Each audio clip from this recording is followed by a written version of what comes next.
নমস্কাৰ, এটি নতুন ভিডিঅ' লৈ মই মোৰ চিত্ৰলেখা পাকঘৰত লৈ আহিছোঁ এটি সুন্দৰ ভাপত দিয়া মাছৰ ৰেচিপি। গতিকে আহকচোন এই ভাপত দিয়া মাছৰ ৰেচিপিটোতনো মই কি সামগ্ৰী লৈছোঁ আৰু কেনেধৰণে বনাইছোঁ আপোনালোকক দেখুৱাওঁ। এয়া মই বনাবলৈ লৈছোঁ ভাপত দিয়া বৰিয়লা আৰু মিছা মাছ। ইয়াৰ লগত লৈছোঁ মই অলপ দৈ আৰু লৈছোঁ নাৰিকল ৰুকা অলপ, কেঁচা পিঁয়াজ দুটা মিহিকৈ কুটি লোৱা, আদা নহৰুৰ পেষ্ট এচামুচ আৰু লৈছোঁ শুকান জলকীয়া দুটা পুৰি লৈছোঁ।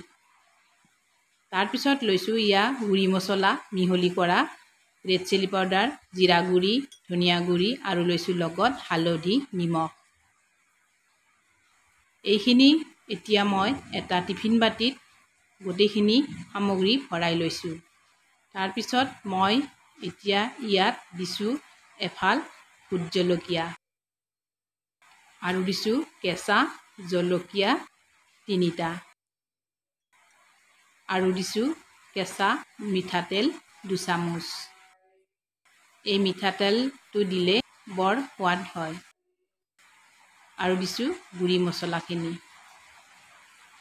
এতিয়া মই এইখিনি ভালদৰে মিহলি কৰি লৈ তাৰ ওপৰত মই কেইটামান নৰসিংহৰ পাত দি ঢাকনিখন লগাই দিলোঁ।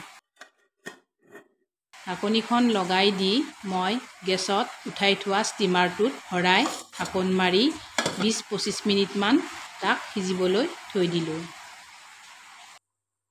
20-25 মিনিটমান হৈ যোৱাৰ পিছত মই টিফিন বাতিটো ঠাণ্ডা হ'বলৈ দিলোঁ।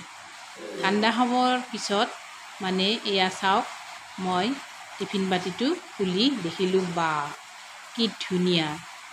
এতিয়া মানে ইয়াক ভাতৰ লগত জুতি লগোৱাহে কথা। আপোনালোকেও এই ৰেচিপিটো বনাই খাবচোন, বৰ সোৱাদ। আৰু মোৰ এই ভিডিঅ'টো আপোনালোকৰ যদি ভাল লাগিছে তেনেহ'লে মোৰ এই ভিডিঅ'টো লাইক, কমেণ্ট, শ্বেয়াৰ আৰু শেষত ছাবস্ক্ৰাইব কৰিবলৈ কিন্তু নাপাহৰিব। আজিলৈ আহিছোঁ।